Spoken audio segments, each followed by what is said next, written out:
All right, so let's move on to our next topic, which is actually kind of related. So this was originally posted on BBC. Actually, CNN's got an article about it as well. So YouTube has apparently banned medically unsubstantiated content. So they deleted some videos earlier this month that linked coronavirus to 5G. And YouTube CEO said in an interview with CNN this week that YouTube would be removing information that is problematic.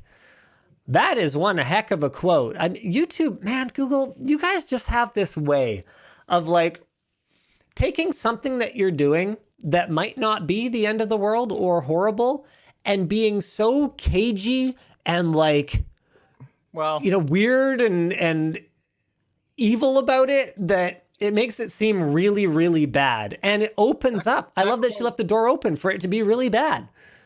Well, the quote looks really bad, and that's kind of part of the reason I put it in here, because it's like, whoa, well, who decides? But in this case, this was taken from an interview, not a press release, not the verbiage of a new terms of service. So it's just like, she's kind of stammering. She's doing a list.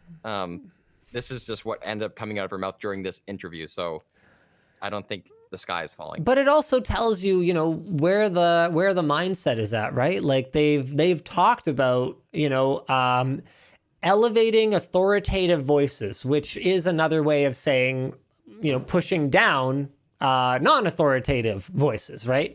Like you can't elevate on a platform like YouTube. There's a fixed number of spots to promote content, right? It's finite. It depends on how many users there are and how long they're on the site and how many of those spots they encounter. So it's a finite resource. So by elevating sources that they consider to be accurate, you are inherently de-elevating. What would be the opposite of elevating? Help me out here, James. You're usually lowering, diminishing. Dang it. Diminishing. Sure. Let's go with diminishing. You are diminishing the exposure of anything that you don't consider to be trustworthy. With that said, I don't necessarily disagree with what they've defined as problematic here. So anything that is medically unsubstantiated or anything going against the World Health Organization recommendations. And there has been some backlash against the WHO in the last little bit, but I don't think any of it has been around their recommendations in terms of, how diseases are transmitted and some of the basic stuff. It seems to be more the politics and the culture of the World Health Organization and, not necessarily their recommendations with respect to social distancing and stuff like that. She added that we do remove across YouTube in non-pandemic times information that is in violation of our policy, and they have been continually updating their policy as the virus situation changes, which led to the removal of the 5G content, for example. So what's your take on that? Should they allow videos suggesting that people inject disinfectant into their bodies, for example? You've been following that, right? Part of me is kind of like, natural selection, baby.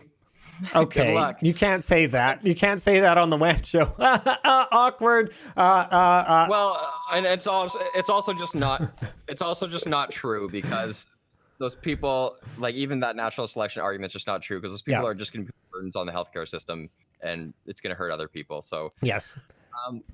But they've made something very dangerous, and people thought this when the Gutenberg press was invented, just for so that anybody could just print a book. It's the same thing. It's your greatest gift and your greatest curse. Now knowledge is distributed, so anybody can make it and consume it. And when you're making, if you're making a video, you can sound like an expert because there's no one there to contest you at the time. So it's pretty dangerous. So some moderation has to happen, and that moderation has to happen from a centralized source. So it's just always going to be problematic.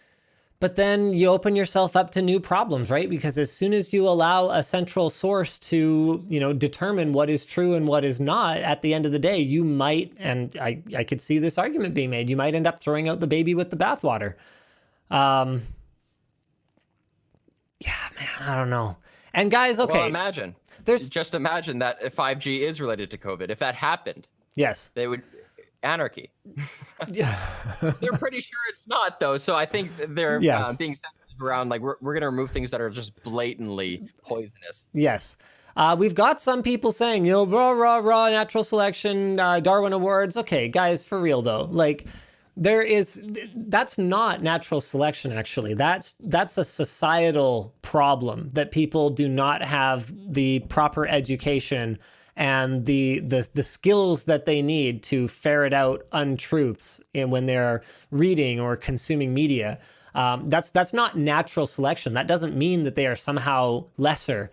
That just means that for whatever reason, they were not given access to the skills, whether it was a cultural issue or whatever the case may be. So you can't just go like, oh yeah, anyone dumb enough to believe that, and they should just let them all inject disinfectant into themselves, because that's really not fair. Like, we could miss out on the next Isaac Newton or the next Einstein because no one ever bothered to teach them the actual function of disinfectant and how it does not actually work from inside the body, or rather that it does work from inside the body, which is exactly the problem.